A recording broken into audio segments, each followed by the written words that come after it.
but Microsoft is well known worldwide. Obviously, it's one of the most worldwide, most recognized brands, which I'm sure has good and some not so or more challenging things associated. But let's just talk about Bill Gates for a second. Have you ever come across Bill Gates? Have you met him in person? And has there been any lessons that we can learn about how Bill obviously gets involved in that business? I know that he's obviously less so involved, and Steve's more involved as the operating chief exec. But anything from Bill or Steve that we can learn? Yeah, so I've been fortunate enough to meet both.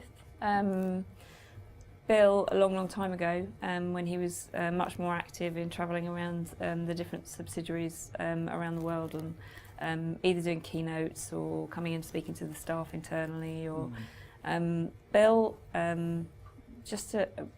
He personifies someone who's passionate about something he's really interested in, and has put himself in a position where he knows what his strengths are, he knows what he's good at, and he just focuses on that. And that's where and how Microsoft was built.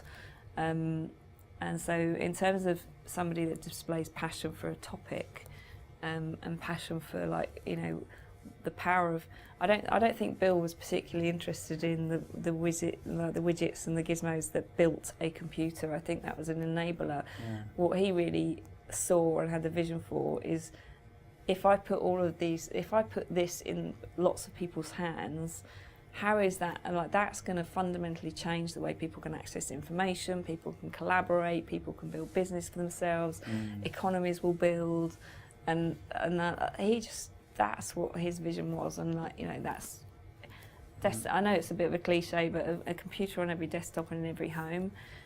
When that came out in the 70s, everyone was like, yeah, right. And now look, and it's just like, wow, how would you feel if you were someone like that put this aspirational goal up in place? Everyone kind of poo-pooed it and went, no way, that's a ridiculous concept.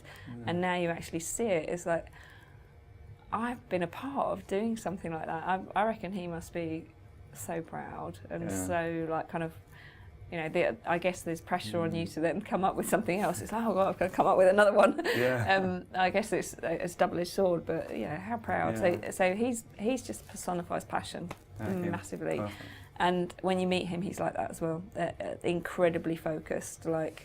He's very clear about what he loves and what he's got no time for, and almost to a scary stage. But meeting him was. Everyone's quite, oh my God, have you met Bill? And you sit in meetings with him and he's like, this is what he cares about, this is the agenda, this is all the direction that we're going in, this is what I want to talk about, anything else? Right, okay. So it can be kind of intimidating, but also wow, wow, there's a person with a purpose.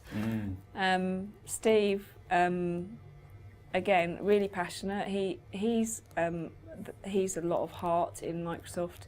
He's the first person, you've seen it on YouTube and everyone probably takes the mickey out of it, but he does come on stage and he really loves the company. He's the only leader I've ever seen that gets up on stage, puts quite so much energy into it, but also comes out with words like love, really emotional words that you don't always get from CEOs.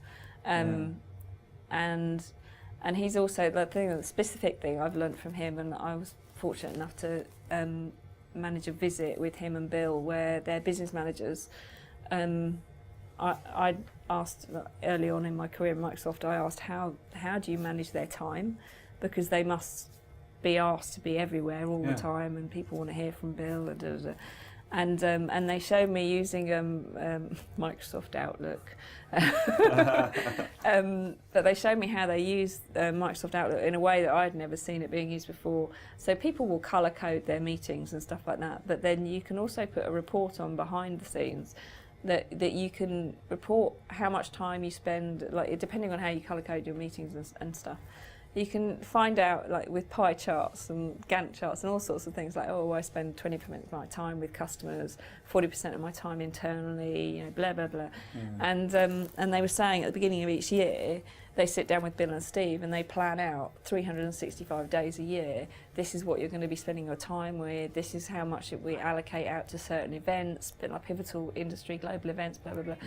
And me, obviously I'm not anywhere near that important, but I started adopting some of those practices, and it's really helped me manage my life, actually, not just about who I work for at the moment, but actually, am I spending the right amount of time with the right people that I care about? You know, I don't want to look back and go, oh, I wish I'd spent more time with my parents, or I want to do it. I don't want to wait to go, oh, I don't want to regret anything I haven't done. I'd rather regret things I have. So so I'm pretty fastidious about how I use my time now, taking that learning from Bill and Steve.